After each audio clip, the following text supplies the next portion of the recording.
आप जब भी अपने फ्यूचर को परसीव करते हैं कल क्या होगा जी, और उसमें अगर आप अपने पास के डाटे को यूज़ कर रहे हैं कि पहले ये हुआ था, फॉर एग्जांपल मेरी जॉब ख़त्म हो जाती है, जब मैं जहाँ जॉब करता हूँ ये ख़त्म हो जाती है, ये पर्सपेक्टिव आप देखें किधर को आ रहा है किधर से जा रहा है, यानी ये पास से आ रहा है, हमेशा ख़त्म हो जाती है और ये बता रहा है कि ये भी होगी, ठीक है। ये एक नेगेटिव परसेप्शन है। अच्छा, अब इस नेगेटिव परसेप्शन के नतीजे में जो प्रॉब्लम पैदा होती है कि ये आपकी पोटेंशियल को किल करता है, ये आपको पुश करता है नीचे की तरफ। आप जो करना चाह रहे हैं वो आप नहीं कर सकते। फॉर एग्जांपल आप शायर नहीं बन सकते, आप स्पिरिचुअल रेल्म में एक्सप्लोरेशन के लिए नहीं निकल सकते, ऑथर नहीं बन सकते, आप पेंटिंग नहीं कर सकते। जो भी आर्ट की फॉर्म्स हैं वो इतनी ज़्यादा फॉरबिडन समझी जाती हैं आम सोसाइटी में कि जैसे ही कोई आदमी उनमें चलने की कोशिश करता है, आप और मैं बैठे हुए कैमरे पे, राइट, जो लोग हमें सुनते हैं ये आपकी और मेरी तरह ही नॉर्मल सोसाइटीज़ में रहते हैं, ठीक है। नॉर्मल सोसाइटी में हम जितना मर्जी ब्रश साइड कर लें, किसी ने तस्वीर पकड़ी गया, क्रिटिसिज्म का शिकार होगा। अच्छा, ठीक किसी ने मुराकबे शुरू कर दिया, क्रिटिसिज्म का शिकार हो जाएगा, ठीक है। ए पीरां कोल जान लग पिया है, ठीक है, ए हुण नफ्स दे तज़किया करन लग पिया है, ए हुण तस्बीहां पढ़, अजीब हो गया है, डिफरेंट हो, ए शायरी करन लग पिया है। वो तो अल्लाह का करम हो जाए कोई शायर हिट हो जाए, वो तो अल्लाह का करम हो जाए किसी की किताबें बिक जाएँ तो उसको माशरा इज़्ज़त देने पर मजबूर हो जाता है, वरना सोसाइटी करती क्या है। सोचने वाला ज़हन जो है वो अपनी शक्लें बदल रहा है, ठीक है। जैसे इंसान सिर्फ एक है और मास्क लगा रहा है मुख्तलिफ, तो इस हिसाब से जो एक्चुअल फियर है हमारी रूट के अंदर, वो फियर है डेथ का, the father of every fear. सारे खौफ इसी से निकलते हैं और इसी में वापस होते हैं। फियर ऑफ डेथ को अगर हम कहें तो आमतौर पे लोग ये समझ सकते हैं कि हमें तो ऐसा कोई खौफ नहीं है, या आमतौर पे हमारे ज़हन में तो नहीं आता। तो मैं ये कहता हूँ फियर होता है एग्जिस्ट ना कर पाने का खौफ। अब ये थोड़ा सा ज़्यादा समझ में आता है। अच्छा, ठीक है। फॉर एग्जाम्पल मैं 2 फियर्स आपको एक्सप्लेन करता हूँ और उनमें से एक ही रूट निकलेगी। एक फियर ये है कि आग से जल के मर जाने का खौफ, पानी में डूब के मर जाने का खौफ, सांप के काट लेने का खौफ। अच्छा, दूसरा खौफ अभी हम जैसे डिस्कस कर रहे थे, जॉब चली जाने का खौफ। अब इन दोनों खौफों के पीछे मौत है। अब सुनने वाला, देखने वाला और इवन क्या हो सकता है आप भी ये कहें कि ये तो 2 अलग अलग खौफ है। मैं कह रहा हूँ फॉर्म चेंज कर रहे हैं, रूट एक है। फॉर एग्जाम्पल अगर मेरी जॉब चली जाएगी, ठीक है, तो क्या होगा? Why I am frightened. मैं अपने बॉस की झिड़कियाँ क्यों बर्दाश्त करता हूँ? मैं कम सैलरी क्यों बर्दाश्त कर रहा हूँ? मैं कंप्रोमाइज़ क्यों कर रहा हूँ? अब आपको साथ साथ मैं खौफ को पोटेंशियल किल करता हुआ भी दिखा रहा हूँ। मैं एक कुकून के अंदर क्यों लगा हुआ हूँ 9 to 5 कि जी मैंने नहीं बिजनेस करना, लॉस हो जाता है, मेरी जॉब ना चली जाए, अच्छी भली जॉब लगी। तो मुझे प्रॉब्लम ये है कि अगर मेरी जॉब चली गई तो मैं सर्व नहीं कर पाऊँगा। मर्द का तसव्वुर कमाने से जुड़ा हुआ है, प्रोवाइडर है, राइट, और ख़ास करके इस्लाम में उसका दर्जा भी ऊपर रखा गया। तो मुझे सबसे पहले फियर आएगा कि अगर मैं प्रोवाइड नहीं कर सकूँगा तो मेरी वैल्यू कम हो जाएगी। ना कमाने वाले की वैल्यू इस माशरे में क्या है सभी लोग जानते हैं। अच्छा, जब मेरी वैल्यू कम हो जाएगी तो मुझसे मोहब्बत कैसे की जाएगी? और जब मुझसे मोहब्बत नहीं की जाएगी तो मुझे इग्नोर कर दिया जाएगा, भुला दिया जाएगा। इसका मतलब ये है कि I will not remain a valuable asset in this society. Society मुझे किक आउट कर देगी और जब मैं किक आउट हो जाऊँगा तो इसका मतलब है कि मेरा जो एक छोटा सा घर, एक पूरा सिस्टम चल रहा है, उसमें दरारें पड़ जाएंगी और मुझे डिप्रेशन आ जाएगा। और मुझे जब भी किसी को डिप्रेशन आएगा तो उसको किस चीज़ का खौफ आएगा? उसको इसी चीज़ का खौफ आएगा ना कि मैं डिप्रेशन में कि मर ना जाऊँ, मुझे मौत ना। और मौत का खौफ बजाते खुद है क्या? मौत से क्या डरना है जी? असल खौफ तो होता है कि ये जो मेरी समथिंगनेस है, ये जो मेरा होना है, ये जो मेरा डाटा है 47 ईयर्स का, ये डाइल्यूट हो जाएगा, ये दोबारा मुझे मिलना ही नहीं है। वो आखिरत तो ईमान का हिस्सा है ना जी, वो अभी जी तो नहीं है ना, अभी हम तो यहाँ पे जी रहे हैं। तो जैसे ही किसी को, अब ये बात मेरी उन लोगों को समझ आ रही होगी जिनको पैनिक अटैक्स होते हैं, जिनकी धड़कनें अचानक एक दिन बैठे बैठे चढ़ जाती है ना, ज़रा कानों की वो लाल हो जाती हैं, उनको सबसे पहले जिस खौफ से साबका पड़ता है ना, वास्ता पड़ता है, उसे कहते हैं फियर ऑफ नॉन एग्जिस्टेंस। तो जैसे सांप के काटने का खौफ है। अब जाहिर है लोग ये सोच सकते हैं कि ये तो हमारे बचाव के लिए है, ये तो हमारे लिए ज़रूरी है, इंस्टिंक्ट का हिस्सा है ना कि बचना चाहता है, हर स्पीशी बचना चाहता है। तो मैं कहता हूँ बचाना किसको चाह रहा है? सेल्फ को बचाना चाह रहा है ना, कि ये ना मारा जाए, ये मर गया तो कहानी खत्म। तो एट दी एंड फियर जो है वो डेथ का है। आप किसी भी फियर को अगर आप रोक लें और आप उसको अगर देखना शुरू करें, समझना शुरू करें कि ये जो मेरे अंदर सेंसेशन हो रही है, ये मेरी जो बच्चे से झगड़ा हो गया है, बॉस से झगड़ा हो गया, मुझे रात को डर लग रहा है कि ये सुबह मेरे से पता नहीं क्या करेगा, इस डर के पीछे वजह क्या है?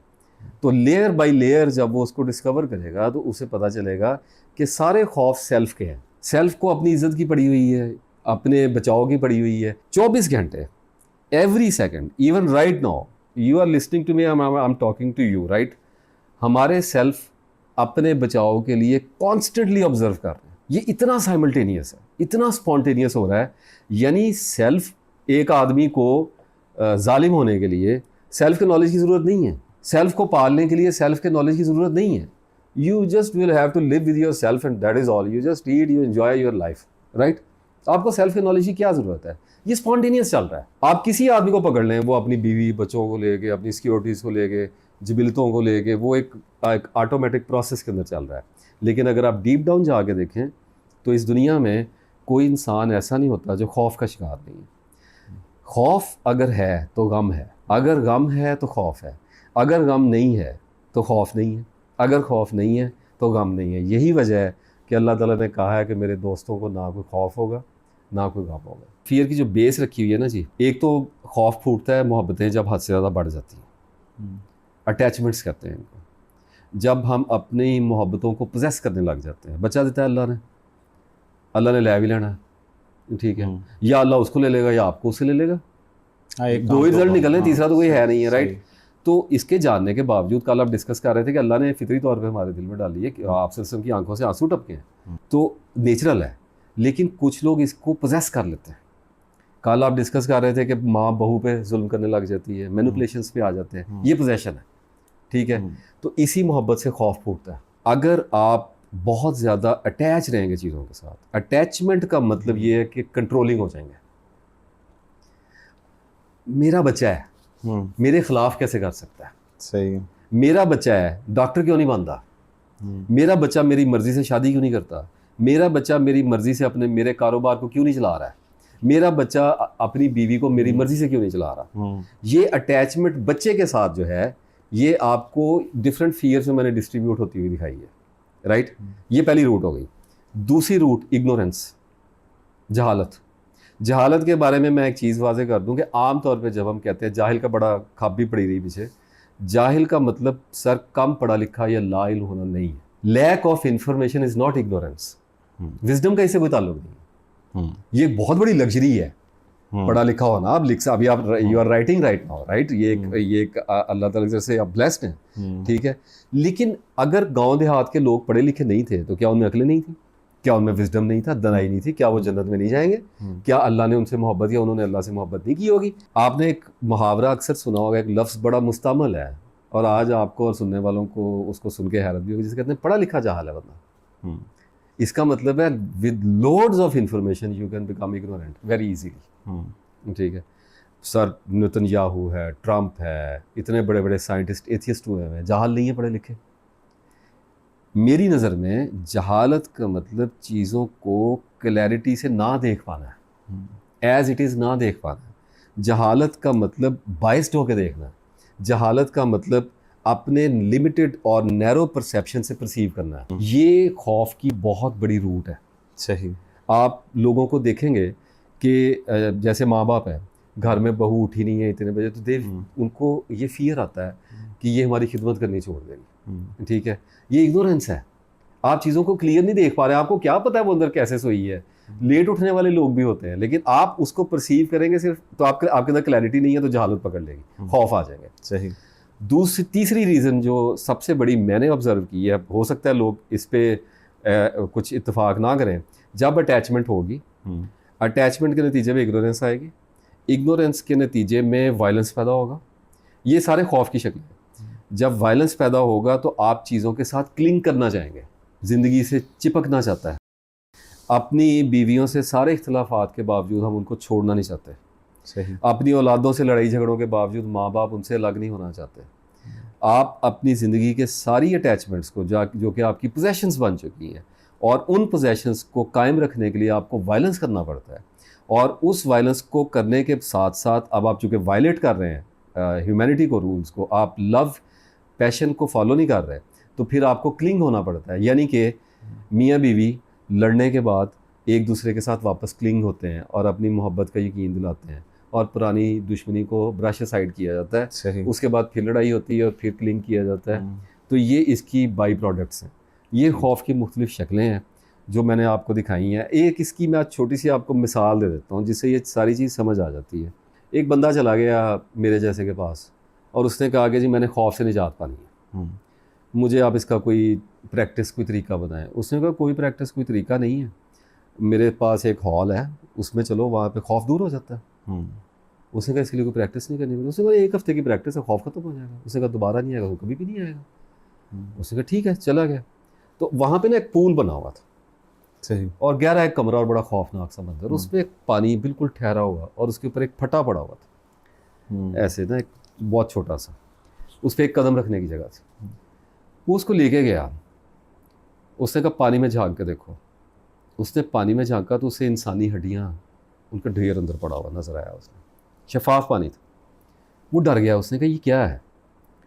उसने कहा कुछ भी नहीं है, तुम्हें इस पूल से इस सिरे से उस सिरे तक जाना है, छोटा सा तो हॉल है, इसको क्रॉस कर जाओ। उसने कहा ये हड्डियाँ किसकी हैं। उसने कहा ये हड्डियाँ उन लोगों की हैं जो मेरे पास आए थे खौफ से बचने के लिए, और मैंने उनको ये टेस्ट दिया था। तो वो कहने लगा कि पानी में गिर के ऐसे हड्डियाँ कैसे बन गए। उसने कहा ये पानी नहीं है, ये तेज़ाब है, ये पूल ऑफ एसिड है, और तुम्हें इसके ऊपर से जाना है। सिंपल सी चीज़ है, अगर तुम गिर गए तो you are gone, your fear is ended. ठीक है, अगर तुम पार हो गए तो वैसे ही तुम्हारा खौफ ख़त्म हो गया। 1 हफ्ते का टाइम है, प्रैक्टिस करो। उसने कहा प्रैक्टिस कैसे करनी है। तो उसने कहा एक दूसरा हॉल है, वहाँ पे उसको ले गया। वहाँ पे उसी तरह का एक फटा पड़ा हुआ था तख्ता, और वो ज़मीन से 4-5 इंच ऊंचा था। उसने कहा इस पर चलते रहो, नीचे पानी का कोई पूल था। तो उसने कहा ये पानी है, इस पर प्रैक्टिस करो, हफ्ते बाद तुम्हारा टेस्ट है। अब उसने चलना शुरू किया तो वो ज़ाहिर नीचे पानी था, 2-4 बार गिरा, फिर वो ठीक हो गया। उसने फिर आंखें बंद करके भी गुजर गया, सारा कुछ हो गया। अब वो टेस्ट का दिन आ गया और उसने इतनी प्रैक्टिस की कि वो आंखों पे पट्टी बांधता था और तख्ता क्रॉस कर जाता था। उसने कहा अब मैं निकल ही जाऊँगा। गया, उस्ताद उसको लेके गया, उसने फटे पे खड़ा किया। उसने कहा बात याद रखना, एक पाँव की गलती और एग्जिस्टेंस फिनिश। अब वो जब खड़ा हुआ तो उसको ना खौफ की सेंसेशंस आने लग गई कि यार मेरा पाँव गलत भी तो पड़ सकता है, ये तो मौत है निरी। अब उस्ताद पीछे से कहा जल्दी चल, उससे चला ना जाए, उसकी टांगें कांपने लग गई।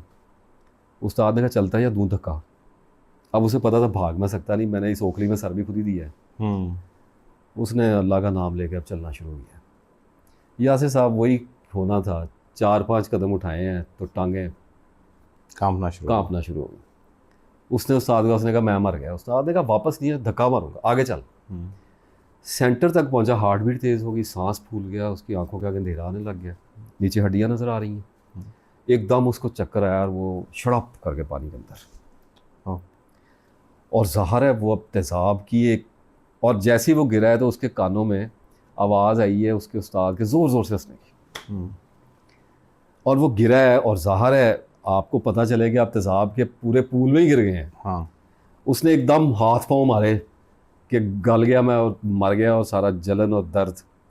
लेकिन 2-4 सेकंड का उसको एहसास हुआ कि मेरा कुछ जल नहीं रहा, कुछ भी नहीं हो रहा।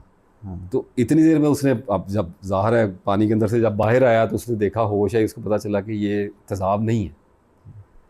तो बाहर निकला और उस्ताद से पूछा कि तुमने ये क्या हुआ। उसने कहा ये तेज़ाब नहीं था, ये वही पानी था, हड्डियाँ ज़रा स्पेशल इफेक्ट क्रिएट करने के लिए डाली हुई थी। और तुम अब सारी ज़िंदगी तुम्हें ये पता रहेगा कि वही पानी है दोनों पूल्स का, दोनों सेम हॉल है, सिर्फ एक में तुम्हारे माइंड में फियर इंट्रोड्यूस करवाया हुआ और एक में तुम्हारे माइंड में फियर इंट्रोड्यूस नहीं करवाया हुआ।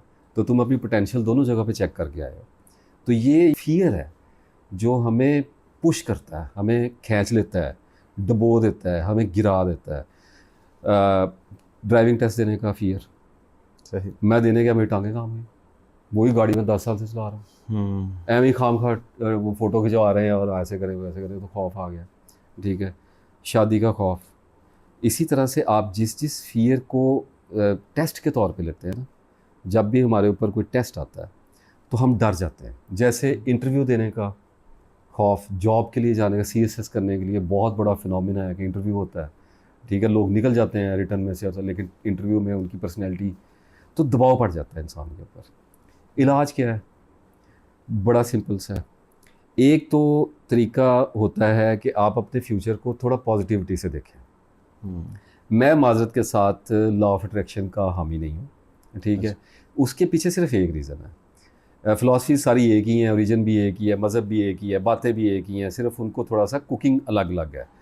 अच्छा, तो लॉ ऑफ अट्रैक्शन में प्रॉब्लम ये है कि उसमें फेलियर अलाउ नहीं करते, ख्वाहिश को पूजा जाता है, यानी बेसिकली आप अपनी मुस्तकबिल को खुदा बनाते हैं। लॉ ऑफ अट्रैक्शन में सबसे बड़ा लूप होल जो है वो ये है, मैं अपनी राय दे रहा हूँ। एक आदमी ने बाहर जाना है, मैंने किया है sir, law of attraction practice करके देखा है। मैंने पहला जहाज़ का ट्रैवल करना था, कोई आसार नहीं थे, बिल्कुल 1 मिनट में ख़त्म कर दूंगा बात को। इंटरनेशनल कोई मेरा पासपोर्ट भी नहीं बना हुआ था। मैंने वो खिड़की भी देख ली, मैंने वो रनवे भी देख ली, मैंने वो जहाज़ भी देखा, और मैंने अपनी बीवी को बता दिया, मेरी शादी को 2 साल हुए थे, कि मैं इस तरह से तुम्हें एक वीडियो भेजूँगा, ठीक है, रनवे पे जहाज़ जा रहा होगा। तो उसने कहा आपको कैसे पता है? मैंने कहा I have seen my future, right. और उसके बाद मैंने उसको वही वीडियो भेजी, वही सारा कुछ भेजा। और ये आप अपने फ्यूचर के बारे जब आप फील करते हैं कि आप वहाँ हैं और आपके साथ ये हो रहा है, तो you are trying to live in your future, right. हर्ज नहीं है, लेकिन आप उस पर टाइम इन्वेस्ट ज़्यादा करने लग जाते हैं। आप जिस पे टाइम इन्वेस्ट करेंगे वो आपका खुदा होगा। सिंपल सी चीज़ है, आप जिसको ज़्यादा टाइम दे रहे हैं वो आपका उतना ही बड़ा खुदा है, जाली खुदा है, ठीक है। आप अल्लाह को ज़्यादा टाइम देना शुरू कर देंगे, आपका खुदा अल्लाह हो जाएगा। सिंपल सी एक चीज़ है।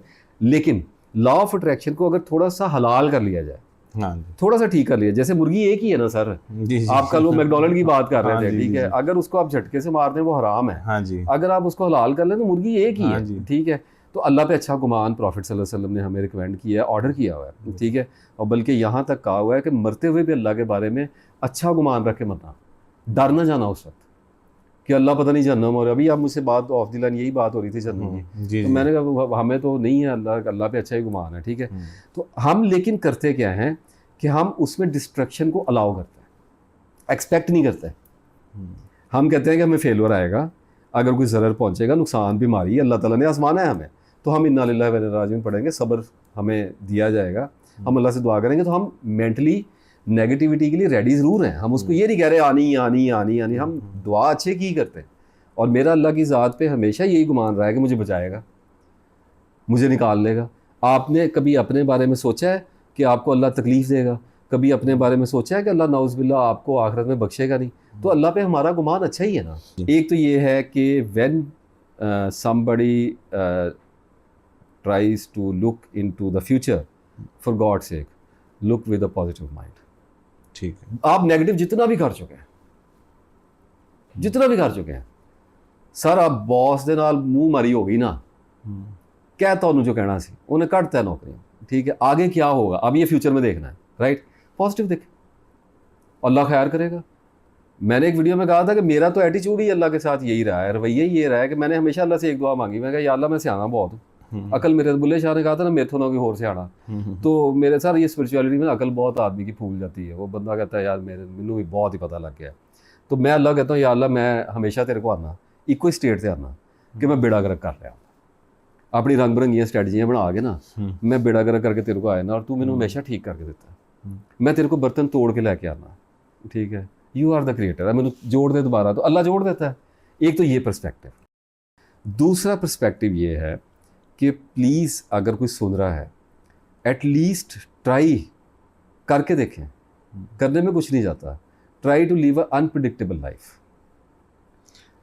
ज़्यादा प्रिडिक्ट ना करें अपने बारे। प्लानिंग में कोई हर्ज नहीं है सर, महीने की कर लें कोई। मैं किसी भी चीज़ से, आप किसी चीज़ को छोड़ के बैठ जाएंगे तो मॉन्क नहीं हो सकते, राहिब नहीं हो सकते, राइट।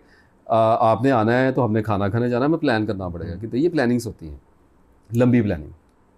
मैं तवील मनसूबाबंदी की बात कर रहा हूँ। हम मुल्क नहीं है कि हम 25 साल का मनसूबा बना के बैठ जाएं। हम इंडिविजुअल हैं। हमारा बच्चा पैदा हुआ है, हम पहले डॉक्टर पैदा करके बैठ गए, ठीक है ना, उन्होंने पता ना सानू पता कि की पैदा हो गया है, ठीक है। तो इस तरह की प्लानिंग अगर करेंगे तो डिप्रेशन आएगा, खौफ आएगा। छोटी प्लानिंग में रहना चाहिए, उस प्लानिंग में डिस्ट्रैक्शन कम आती है, और अगर ज़्यादा भी आ जाए तो ज़्यादा प्रॉब्लम नहीं होती।